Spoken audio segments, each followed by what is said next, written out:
छोले के पराठे। रामपुर में रमेश के छोले कुलचे की रेडी उसके पूरे मोहल्ले में मशहूर थी। उसकी रेडी पर लोग सुबह से ही लाइन लगाकर खड़े हो जाते थे। स्कूल के बच्चे, ऑफिस के कर्मचारी, रिक्शा वाले सब उसकी दुकान के छोले कुलचे के दीवाने थे। अरे रमेश भैया, 2 प्लेट छोले कुलचे जल्दी लगा देना। बस भाई साहब 2 मिनट रुकिए, गर्मा गर्म कुलचे तैयार हो रहे हैं। रमेश भाई, तुम जो छोले में मसाला डालते हो ना, वैसा स्वाद कहीं और नहीं मिलता। अरे ये तो आप सबका प्यार है भैया। हर शाम रमेश की रेडी के आगे भीड़ लगती और रोज उसकी अच्छी कमाई होती थी। शाम को रमेश घर आते ही अपनी माँ के पास जाकर उनको सारे पैसे दे देता था। ये लो माँ, आज की कमाई। अरे वाह लल्ला, आज तो मुनाफा कल से काफी अच्छा हुआ लगता है। अरे माँ, तुम बस देखती जाओ, एक दिन मैं शहर का सबसे बड़ा छोले कुलचे वाला बन जाऊंगा। अरे जरूर बनेगा लल्ला। कुछ दिन बाद रमेश की शादी के लिए एक सुंदर और सुशील लड़की का रिश्ता आया। सुशीला को लड़की बहुत पसंद आई और कुछ दिनों में ही रजनी और रमेश की शादी धूमधाम से हो गई। अरे भैया, देखा तुमने, सुशीला ने अपने बेटे की शादी में कितना खर्चा किया है। अरे तो उसका लड़का कमाता भी तो कितना है। ये रमेश खुद को बहुत होशियार समझता है। अब मैं इसको मजा चखाऊंगा। अरे भैया, खाना खाकर जाना। अरे विमला, तूने अभी खाना नहीं खाया क्या? हाँ हाँ सुशीला, तू शादी देख, मैं तो अपनी हूँ, खा लूंगी। अच्छा अच्छा, सबको देख लेना, विमला कोई भूखा ना रहे। हाँ हाँ, तू चिंता मत कर। पूरा मोहल्ला इकट्ठा होकर शादी में पकवानों का मजा ले रहा था। सुशीला बहुत खुश थी कि उसके बेटे को सुंदर बहू मिली। शादी होने के कुछ दिन बाद रमेश अपनी रेहड़ी पर जाने लगा। अब वो पहले से ज्यादा मेहनत करने लगा। एक दिन, हे भगवान, आज ये क्या हो रहा है? मेरी रेहड़ी पर लोग इतना कम क्यों आ रहे हैं? अब रमेश की रेहड़ी पर ग्राहक कम आने लगे थे। वहीं सामने लगी विमलेश की रेहड़ी पर लोगों की खूब भीड़ थी। न जाने क्या हुआ है, आज तो बिल्कुल कमाई नहीं हो रही। और ये विमलेश की दुकान कितनी बढ़िया चल रही है। विमलेश रमेश को अपनी दुकान से देख रहा था और उसे परेशान देखकर उसे बहुत खुशी हो रही थी। और कर ले शादी की छुट्टी, 4 दिन में ही मैंने तेरी सारी अकड़ ठिकाने लगा दी। अब आया ऊँट पहाड़ के नीचे। अरे वाह विमलेश भाई, तुमने तो छोले कुलचे के दाम घटा दिए। हाँ भाई, 25 रुपए की प्लेट लोग कम खाते थे, लेकिन अब देखो 20 रुपया प्लेट होते ही लोग मेरी रेहड़ी पर कैसे टूट पड़े। और मैंने तो अब टिक्की और पानीपुरी के लिए भी लड़का बिठा दिया है। हाँ, वो तो मैं देख रहा हूँ। अच्छा, मेरी भी 1 प्लेट लगा दो। अभी लगाता हूँ। तभी रमेश अपने एक पुराने ग्राहक को जाते हुए देखता है तो उसे रोककर पूछने लगता है, अरे ओ काका, आज छोले कुलचे नहीं खाओगे क्या? रमेश, तेरे कुलचे बहुत महंगे हैं। विमलेश तो 20 रुपये प्लेट देता है और तू 30 की। मैं तो अब उसकी रेडी पर ही छोले कुलचे खाऊंगा। अरे भैया सुनो तो, ये क्या हो रहा है? विमलेश ने दाम इतने कम क्यों कर दिए? तभी 2 आदमी रमेश की रेडी के सामने से जाते जाते आपस में बोलते हैं, अरे ये देखो रमेश को कितना महंगा कुलचा बेच रहा है। अरे भैया, अब तो हर गली में छोले कुलचे की दुकान खुल गई है। हाँ भैया, और कुछ नया भी तो होना चाहिए। रोज रोज वही छोला कुलचा कौन खाए? रमेश इन बातों को सुनकर परेशान रहने लगा। पहले उसकी रेडी दिन भर चलती थी, अब उसका आधा सामान भी नहीं बिकता था। उसके लिए घर का खर्चा निकालना भी मुश्किल हो गया था। शाम को जब रमेश घर आया तो जल्दी से खाना खाकर सो जाता हूँ, वरना माँ सवाल पूछेंगी कि मैं उनको पैसे क्यों नहीं दे रहा हूँ। क्या हुआ जी? अब कुछ नहीं, तुम जल्दी से खाना लगा दो और देखो ज्यादा शोर शराबा मत करना। रमेश अपनी माँ को ये सब बताना नहीं चाहता था। अब हर दिन की तरह वो सुबह घर से निकलता, दिन भर दुकान पर बैठता और बिना कुछ कमाए शाम को घर लौट आता। एक दिन जब रमेश सुशीला को पैसे देने में आनाकानी करने लगा तो सुशीला भड़क गई। लल्ला, क्या बात है? मैं कुछ दिन से देख रही हूँ, तू मुझे बिक्री के पैसे ही नहीं देता। अम्मा, इस समय धंधा थोड़ा मंदा चल रहा है। क्या कहा? मैं कल ही विमलेश से मिली, उसने तो 2 लड़के भी रख लिए।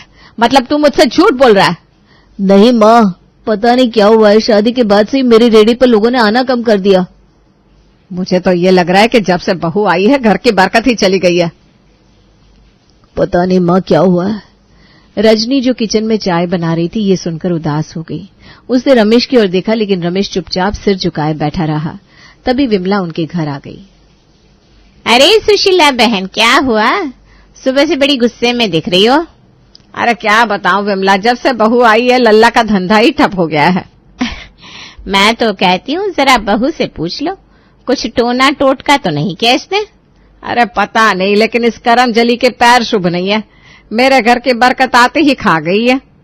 रजनी काम करते हुए ये सब सुन रही थी। वो रोते हुए सुशीला से बोली, अम्मा मैंने क्या किया? तेरी वजह से मेरा लल्ला परेशान है। बरकत खा गई मेरे घर की और बोलती है अम्मा मैंने क्या किया। चुपचाप काम कर, जाकर नास पीटी। अम्मा तो इसमें मेरी क्या गलती है? अरे तेरे आने से पहले तो रेडी अच्छी चल रही थी, अब अचानक क्या हो गया? अब मोहल्ले वाले भी रमेश का मजाक उड़ाने लगे। अरे ओ रमेश भाई, अब कुछ नया सोचो वरना जल्दी तेरी रेडी बंद हो जाएगी। हाँ हाँ भाई। भाई ऐसा लग रहा है तुम्हारी शादी ने तुम्हारी रेडी की किस्मत पलट दी। रजनी को भी लोगों के ताने सुनाई दे रहे थे। उसे ये सब सुनकर बहुत बुरा लग रहा था। वो जानती थी कि रमेश बहुत मेहनती है, लेकिन उसे अपने धंधे में बदलाव की जरूरत थी। रात को जब रमेश घर आया तो वो पूरी तरह टूट चुका था। उसने रजनी के सामने बैठकर कहा, रजनी अब मुझसे ये नहीं हो रहा, मैं कोई दूसरी नौकरी ढूंढ लूंगा। अरे नहीं नहीं जी, दूसरी नौकरी करने से अच्छा है हम अपने छोले कुलचे में ही कुछ नया करें। क्या करेंगे, कैसे करेंगे? हम छोले कुलचे के साथ नया आइटम जोड़ सकते हैं। छोले चावल, छोले पराठे, छोला रोल, ऐसी कुछ नई डिश। ठीक है, मैं सोचूंगा। अभी मुझे बहुत थकान हो रही है, मैं सोने जा रहा हूँ। रमेश लेट गया, लेकिन वो पूरी रात सो नहीं पाया। रजनी के सुझाव ने उसके दिमाग में हलचल मचा दी थी। उसे पहली बार लगा कि रेडी में सच में कुछ नया करने की जरूरत है। सुबह उठते ही उसने माँ से कहा, अम्मा आज से दुकान पर कुछ नया शुरू करूंगा। अरे पहले जो चल रहा था वही ठीक से चला ले, आया बड़ा नया शुरू करने वाला। अम्मा हमें कुछ नया करना ही होगा वरना रेडी बंद हो जाएगी। अरे चुप कर कुलछनी, पहले तो रेडी खा गई, अब नौटंकी कर रही है। पहले घर संभाल ले, कहीं वो भी ना डुबा देना। ये सुनकर रजनी रोने लगी, लेकिन सुशीला ने ताना मारते हुए कहा, मैंने तो सोचा था बहू आएगी धंधा चमकाएगी, इसने तो आते ही सब बर्बाद कर दिया। एक तो पहले से ही लल्ला परेशान है, अब इसे और मत उलझा, तो बस घर देख। जाने दो अम्मा, मैं रेडी पर जा रहा हूँ। रमेश चुपचाप घर से निकल गया, लेकिन वो मन में ठान चुका था। वो उस दिन बाजार में चारों तरफ गली गली घूमता रहा। दुकानों और लोगों को देखकर उसकी पसंद नापसंद समझ गया। रात में रजनी और रमेश बात कर रहे थे। अरे आज कहाँ गए थे आप? खाना खाने भी नहीं आए घर। रजनी आज मैं मार्केट में घूमा, मैंने लोगों की पसंद के खाने को समझा है। कल हम बाजार चलेंगे। ठीक है। अगले दिन रमेश और रजनी सुबह सुबह बाजार गए।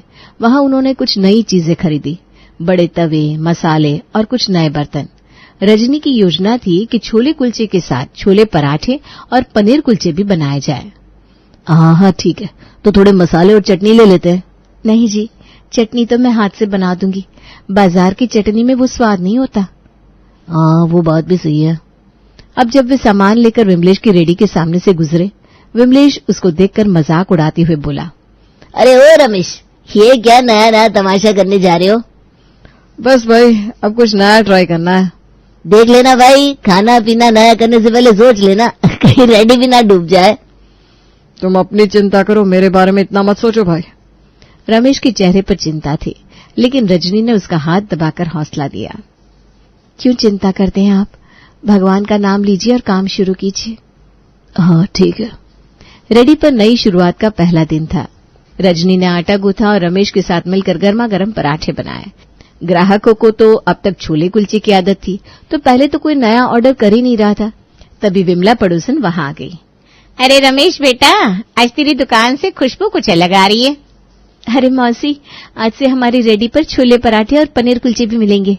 अच्छा, एक प्लेट बना तो सही, जरा चख कर देखूं। अभी लो मौसी। रमेश और रजनी ने जल्दी से पराठा बनाया और विमला के सामने रखा। उसने पहला टुकड़ा तोड़ा, छोले में डुबाया और खाते ही उसकी आंखें चमक उठी। अरे वाह रजनी, मजा आ गया। जब तक मैं ये खाऊं एक और प्लेट बना। ठीक है मौसी। इतना सुनते ही पास खड़े और लोग भी नए आइटम का स्वाद लेने आने लगे। देखते ही देखते उसकी रेडी को चारों तरफ से लोगों ने घेर लिया। अरे भैया मुझे एक प्लेट पराठा देना। रमेश भाई मुझे भी पनीर कुलचा लगा दो। हाँ अभी लगाता हूँ। धीरे धीरे रमेश और रजनी की मेहनत रंग लाने लगी। रात को जब रमेश और रजनी घर लौटे तो दोनों के चेहरे पर खुशी थी। दुकान का आधा सामान बिक चुका था। और कमाई पहले से बेहतर हुई थी, लेकिन घर में घुसते ही सुशीला का गुस्सा उन पर बरस पड़ा। बहू, ये क्या कर रही है तू? पहले ही छोले कुलचे ठीक से नहीं बिक रहे और तू ये नए चौचले शुरू कर रही है। अम्मा, आप देखना, इस नई शुरुआत से ही हमारा धंधा अच्छा चलने लगेगा। तू ना ज्यादा दिमाग ना चला, समझी? और कल से तू रेडी पर नहीं जाएगी, जो करना है घर से कर। अरे अम्मा, तो रेडी पर मेरी मदद कौन करेगा? अरे आज भी रख ले लल्ला, लेकिन बहू को वहां खड़ा करके मोहल्ले में अपना तमाशा नहीं बनवाना मुझे। ठीक है अम्मा, मैं घर पर ही चटनी और मसाला तैयार कर दिया करूंगी। हाँ। रमेश कुछ कहने ही वाला था, तभी दरवाजे पर दस्तक हुई। बाहर पड़ोसी विमलेश खड़ा था। अरे रमेश भैया, गजब कर दिया तुमने। आज तो तुम्हारी दुकान पर गजब की भीड़ लगी थी। सच? हाँ चाची। अच्छा सुनो भैया, अगर इसी तरह चला तो मैं भी अपनी रेडी पर पराठे रखने लगूंगा। हाँ भाई, ठीक है। ये सुनकर सुशीला के चेहरे पर थोड़ी नरमी आई। अगले दिन रमेश ने दुकान पर एक और नया आइटम रखा, मसाला चाय और बटर कुलचा। अब दुकान के बाहर भीड़ और बढ़ गई थी। भैया, बटर कुलचा देना, मसाला चाय भी बना दो। अरे भाई रमेश, क्या बात है? अब तो रेडी पर लोगों के खड़े होने की भी जगह नहीं बची। अरे चाचा, बस आप सबका आशीर्वाद है। चाय पियोगे चाचा? लो भाई। छोटू, चाचा को मसाला चाय देना। रजनी ने पहले ही मसालेदार चाय तैयार करके रेडी पर पहुंचा दी थी। जब आदमी ने चाय का पहला घूंट लिया तो बोला, भाई मजा आ गया, अब तो रोज यहीं आएंगे। जरूर चाचा, आपकी ही दुकान है, जब मर्जी हो आ जाना। रमेश का व्यवहार देखकर आदमी बहुत खुश हुआ। अब दुकान पहले से ज्यादा चलने लगी। रमेश ने रेडी पर बोर्ड लगाया जिसमें उसने सारे आइटम लिखे थे, जैसे छोले कुलचे 30 रुपया प्लेट, छोले पराठे 35 रुपया प्लेट, पनीर कुलचे 50 की प्लेट, मसाला चाय 15 रुपया गिलास, बटर कुलचा 45 रुपये प्लेट। अरे वाह रमेश, इतने सारे आइटम। हाँ भैया, बताओ क्या लगाऊं? मसाला चाय और छोले पराठे लगा दो। अरे ये क्या, रमेश की रेडी पर भीड़ है और मेरी रेडी खाली पड़ी है। कल से मैं भी पराठे लगाऊंगा। या क्या विमलेश, तेरे छोले में तो मसाला ही नहीं है, मैं जा रहा हूँ रमेश की रेडी पर। अरे भैया सुनो। अब रमेश की रेडी अच्छी चलने लगी। हर दिन की कमाई पहले से ज्यादा होने लगी। मुनाफे को देखते हुए रजनी की सलाह पर कुछ ही महीनों बाद रमेश ने एक दुकान खरीद ली। एक रात खाने के बाद जब दोनों अपने कमरे में बैठे थे, रमेश जी, दुकान तो अब अच्छी चल रही है, लेकिन सोचो अगर हम और भी बढ़िया इंतजाम करें तो कितनी तरक्की होगी। क्या मतलब? मतलब ये कि हमें अब दुकान का थोड़ा मेकओवर करना चाहिए। एक बढ़िया सा बोर्ड लगवाना है और मेन्यू को और आकर्षक बनाना है। पर इतना खर्चा करके क्या फायदा? पैसे कहाँ से आएंगे? जो हमने अब तक कमाया है उसे सही जगह लगाना ही तो असली तरक्की है। ठीक है, वैसे भी तुम्हारी सलाह से हमेशा मेरा मुनाफा बढ़ता है। रमेश को रजनी की बात समझ में आ गई थी। अगले ही दिन वो बाजार गया और उसने एक बड़ा चमकदार बोर्ड बनवाया, रमेश छोले पराठा कॉर्नर। जब पड़ोसियों ने बोर्ड देखा तो उनकी जलन बढ़ गई।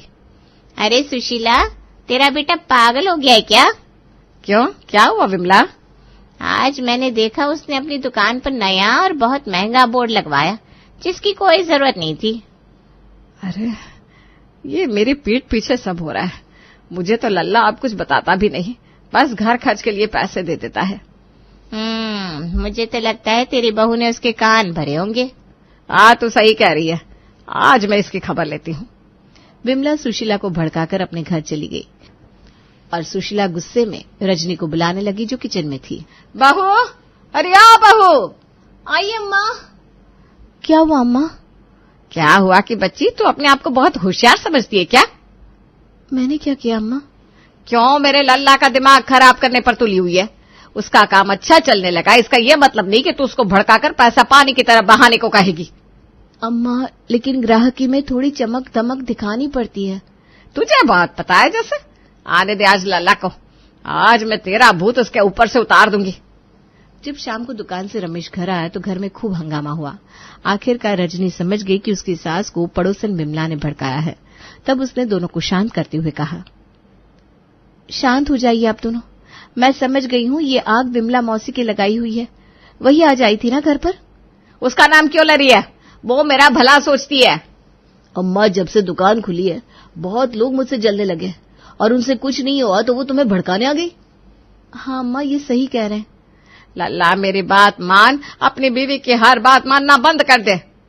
अम्मा लेकिन रजनी की बात से मुझे धंधे में बहुत मुनाफा हुआ है और वो हमारी फैमिली का अच्छा ही तो सोचेगी, आखिर ये उसका परिवार है। अब सुशीला को रमेश की बात समझ में आई, लेकिन फिर भी वो गुस्सा होकर अपने कमरे में चली गई। अब दुकान के बाहर नया बोर्ड लगा देखकर विमलेश रमेश की तरक्की से जलने लगा था। अरे भाई रमेश, ये क्या फिल्मी स्टाइल में दुकान खोल दी? विमलेश, बोर्ड चमकेगा तो लोग ज्यादा आएंगे। लोग स्वाद से आते हैं, दिखावे से नहीं। भाई जब बिजनेस बढ़ाना हो तो थोड़ा दिखावा करना पड़ता है। ये सुनकर पास में खड़ी विमला भी मुस्कुराई।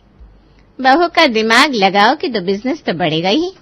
सही कहा विमला मौसी, तरक्की दिमाग लगाने से ही होती है, दूसरों के घरों में आग लगाने से नहीं। लग रहा ये समझ गया कि इसकी माँ को मैंने भड़काया था। क्या सोचने लगी मौसी? और कुछ खा लो। बाद में आऊंगी बेटा। लेकिन विमलेश के मन में जलन थी। उसने सोचा अगर ये इसी तरह बढ़ता रहा तो मेरी दुकान तो पीछे रह जाएगी। अब रमेश और रजनी ने दुकान में कुछ नए आइटम शामिल किए, जैसे स्पेशल मलाई कुलचा, लस्सी, मिक्स वेज पराठा। भैया एक मलाई कुलचा देना और साथ में लस्सी भी। आज स्पेशल मिक्स वेज पराठा खाना है। छोटू साहब का ऑर्डर ले ले। अब रमेश की दुकान मोहल्ले में ही नहीं बल्कि आसपास के इलाकों में भी मशहूर होने लगी और उसकी दुकान का स्टैंडर्ड भी बढ़ गया। ये देखकर सुशीला बहुत खुश हुई। जब रात को रमेश घर आया तो सुशीला ने पहली बार खुद बहू से कहा, बहू, मुझे तेरी मेहनत पर आज गर्व हो रहा है। अम्मा, आज आपको कुछ हुआ है क्या? नहीं तो कुछ भी तो नहीं हुआ। अरे अम्मा, आज तुम इसकी तारीफ कर रही हो ना, इसलिए इसको विश्वास नहीं हो रहा। सच में बहू, पहले मुझे लगता था तू सिर्फ घर के कामों में ही ध्यान दे, लेकिन अब समझ में आ गया कि तूने लल्ला को सही सलाह दी थी। पहली बार अपनी सास से तारीफ सुनकर रजनी की आंखों में खुशी के आंसू थे। अम्मा, ये सब आपके आशीर्वाद से ही हो रहा है। नहीं बहू, ये तेरी और लल्ला की मेहनत का नतीजा है। मुझे माफ कर दे, मैंने तुझे बहुत ताने दिए हैं। अम्मा, ऐसा कहकर मुझे शर्मिंदा ना करो। अरे अब सब सही हो गया है तो खाना लगा दो, मेरे पेट में चूहे कूद रहे हैं। बैठी, अभी लगाती हूँ। अब पूरे परिवार ने एक साथ बैठकर खाना खाया और सुशीला ने अब विमला की बातों में आना छोड़ दिया। अब वो लोग खुशी से रहने लगे।